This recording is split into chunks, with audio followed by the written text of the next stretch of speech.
Because I do believe sometimes the best views take a little bit of effort. You know, you can get some incredible views in South Africa by just stopping next to the road and going to the viewpoint. But the best ones are usually in a little bit. You have to make an effort. Sometimes you have to hike a bit or drive in really far. And in this case, I actually discovered the Drakensberg.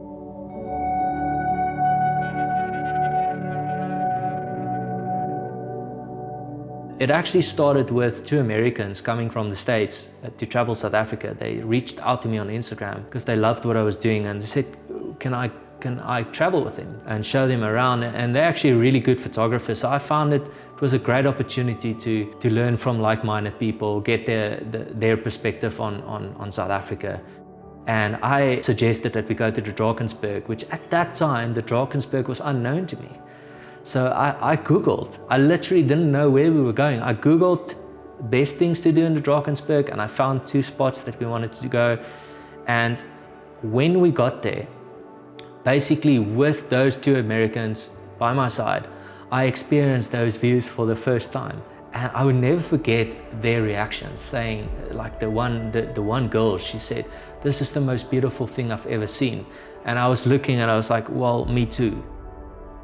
So we went to the Tugela Gorge and we hiked at the bottom of the amphitheater, and it's just incredible views from every angle all the way to the end of the hike. And then the next day we drove around to the amphitheater, which is a very popular hike. It's called the chain ladder hike. And I'll never forget the moment we started that hike. It was rainy and misty and the wind was blowing, I don't know, like 60 k's an hour.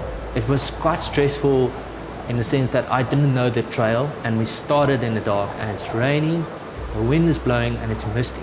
So we struggled for hours in the rain. We were soaking wet. Water's like a river coming down the trail, trying to find the trail, every now and then getting lost.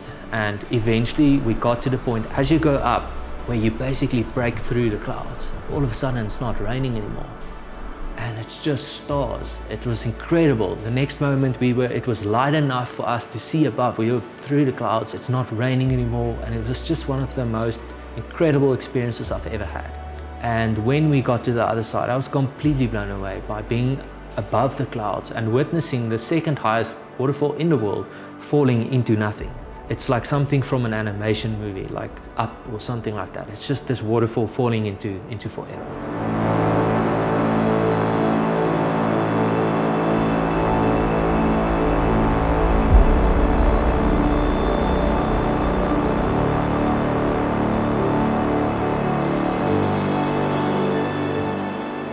And that for me was really when I truly fell in love with hiking in South Africa. And I said that I want to do this every weekend if I can.